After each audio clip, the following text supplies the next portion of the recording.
ఏడాది పొడవునా దొరికే పండ్లలో జామ ఒకటి. తక్కువ ధరలో లభించి మంచి రుచి పోషకాలు పంచడం జామ ప్రత్యేకత. రైతులకి కూడా చక్కని ఆదాయం తెచ్చే పంటగా జామకి పేరుంది. సాగు కష్టాలు, దిగుబడుల సమస్య పెద్దగా లేకపోవటం వల్ల కర్షకులు ఆసక్తి చూపుతున్నారు. అందులోనూ తైవాన్ రకం జామ అధిక దిగుబడితో పాటు అధిక ఆదాయాన్ని తెచ్చిపెడుతోంది. సంప్రదాయ రకాలతో పోల్చితే దిగుబడి త్వరగా రావడం, ఎక్కువ కాలం నిల్వ ఉండే లక్షణాలు సాగుదారులకి కలిసి వస్తున్నాయి. ఫలితంగా పశ్చిమ గోదావరి జిల్లాలో తైవాన్ జామ సాగు పెరుగుతోంది. 4-5 ఏళ్ల క్రితం పరిచయమైన తైవాన్ జామ రైతులు, వినియోగదారుల మనసు దోచింది. దిగుబడికి దిగుబడి, ఆదాయానికి ఆదాయం ఇస్తున్నందువల్ల ఈ నూతన రకం సాగు చేయడంలో పశ్చిమ గోదావరి జిల్లా రైతులు ముందు ఉన్నారు. ఇతర ప్రాంతాల నుంచి మొక్కలు తీసుకురావడంతో పాటు జిల్లాలోనే ప్రత్యేక నర్సరీలు ఏర్పాటు చేసి నారు మొక్కలు, అంట్లు సరఫరా చేస్తున్నారు. పెంపకం చేపట్టిన రైతులు సైతం ఏడాదిలోనే రాబడి ఆర్జిస్తున్నారు. జిల్లాలోని మెట్ట ప్రాంతాల్లోని తైవాన్ జామ విస్తరిస్తోంది. చీడపీడలు పెద్దగా లేకపోవడం, పండిన కాయకి మార్కెటింగ్ సమస్యలు అంతగా లేనందువల్ల ఒకరిని చూసి మరొకరు జామ వైపు మళ్లుతున్నారు. ముఖ్యంగా ఏడాదిన్నర కాలంలోనే తొలికాపు అందుకునే అవకాశాలు ఉన్న కారణంగా కొత్తగా జామ సాగు చేసేందుకు రైతులు ముందుకొస్తున్నారు. ఇలా చేస్తున్న వారిలో కొందరు అంతర పంటగా పుచ్చవేసి 2 విధాలుగా దిగుబడి, రాబడి అందుకుంటున్నారు. ఫలసాయం, కాయ, నాణ్యత పరంగా తైవాన్ జామ గిట్టుబాటవుతోందని రైతులు చెబుతున్నారు.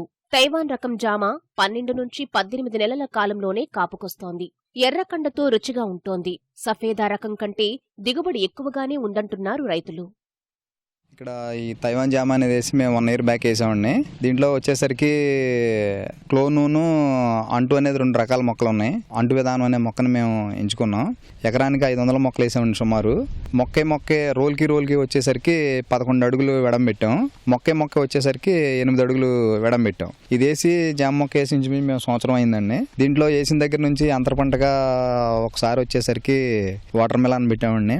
మళ్ళీ సెకండ్ టైం కూడా ఇప్పుడు వాటర్ మెలాన్ ఇప్పుడు పెట్టాం. దీనికి సఫేదాక్ అనేది మనం మామూలు నాటు జామ అలహాబాద్ సఫేదాక్ అనేది అందరం అలవాటు పడిపోయి ఉన్నాం. అది వచ్చేసరికి చేసుకోవటం అనేది చాలా ఈజీ అండి. కాకపోతే ఏంటంటే ఈ తైవాన్ వెరైటీ అనేది పెంచడం అనేది అనుకున్నంత ఈజీ అయితే కాదు. దానితో కంపేర్ చేస్తే దీనికి పెట్టుబడి ఎక్కువ ఉంటుంది, దిగుబడి కొంచెం ఎక్కువ వస్తుంది, మార్కెట్ కూడా కొంచెం ఎక్కువ వస్తుంది, ఆదాయం కూడా కొంచెం ఎక్కువ ఉంటుందండి. 1 ఇయరే కాబట్టి ఇప్పుడు ఇది ఒక ఇంచుమించు ఈ సంవత్సరం అయితే ఒక 15 టన్నుల వరకు రావచ్చండి. నెక్స్ట్ ఇయర్ వచ్చేసరికి ఒక 10 టన్నుల వరకు వస్తుందండి. ఏడాదికి 2 సార్లు కోతకొస్తుందని డ్రిప్ ద్వారా నీరు ఇచ్చుకుంటూ ఎప్పటికప్పుడు అంతరకృషి, కొమ్మల కత్తిరింపు చేయడం ద్వారా అధిక ఫలసాయం పొందవచ్చని తెలియచేస్తున్నారు. 3వ ఏడాది వచ్చేసరికి 20 టన్నుల దాకా దిగుబడి చేతికొస్తుందని, టన్ను 40 నుంచి 50,000 రూపాయల దాకా పలుకుతోందని వివరిస్తున్నారు. ఇతర ప్రాంతాలకి కూడా ఎగుమతి అవుతోందని, ఎకరానికి 2 నుంచి 4 లక్షల ఆదాయం సులభంగా వస్తోందని వివరిస్తున్నారు. తైవాన్ జామ మనకు వచ్చి 1.5 ఇయర్కి స్టార్టింగ్ దశలో 5 టన్నులు వస్తుంది. ఒక టన్ను వచ్చి మనకు 40,000 చొప్పున రైతు రేటు. అంటే 5×4=20 స్టార్టింగ్లో 2 లక్షలు వస్తుంది. అంటే ఫస్ట్ ఇయర్.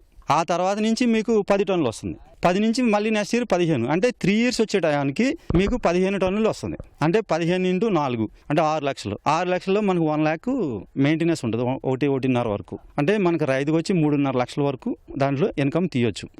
మొత్తంగా లాభదాయకంగా ఉంది. రైతుకి సేఫ్. దాని మీద మనకు ఆర్టికల్స్ కూడా బాగా రాయితీలు అవి కూడా ఇస్తున్నాయి. అదే 4 acres ఉన్న వాడికి ప్యాక్ హౌస్లు అవి కూడా ఇస్తున్నారు. అటు ఆర్టికల్ సపోర్ట్ కూడా ప్రభుత్వం నుంచి కూడా బాగా చేస్తున్నారు. చిన్న సన్నకారు రైతులకి చాలా బాగుంటుందండి తైవాన్. ఎందుకంటే తైవాన్ వెరైటీ కొద్ది జాగ్రత్తలు తీసుకోవాలి. అది లార్జ్ స్కేల్లో అయితే వాళ్ళు చేయొచ్చు. చిన్న సన్నకారు రైతు ఇప్పుడు మా ఊర్లోనే సన్నకారు రైతు 2 ఎకరాలు వేసాడండి. 2 ఎకరాలు వేసి సంవత్సరం 18 నెలల తర్వాత ఫస్ట్ ఇయర్ 3 లక్షలు తీసుకున్నాడండి. సెకండ్ క్రాప్ 6 లక్షలు వద్దని ఎక్స్పెక్ట్ చేస్తున్నాడు అతనే. ఇప్పుడు మార్కెటింగ్ ఏముంటుందంటే తైవాన్కి ఇంకా ఎక్కువ రైతులు వేయాలండి. అది ఇప్పుడు బెంగళూరు ఎక్స్పోర్ట్ చేయాలనుకోండి ఓ 10 టైర్ లారీ పెట్టాలి. ఆ వెహికల్కి సరిపడగా తైవాన్ ప్రోడక్ట్ చేయగలిగితే కనుక మార్కెటింగ్ చాలా అనుకూలంగా ఉంటుంది, లాభదాయకంగా కూడా ఉంటుందండి. మంచి రంగు, సైజు, నాణ్యత కలిగిన తైవాన్ జామకాయలు మార్కెట్లో ఇట్టే విక్రయమవుతున్నాయి.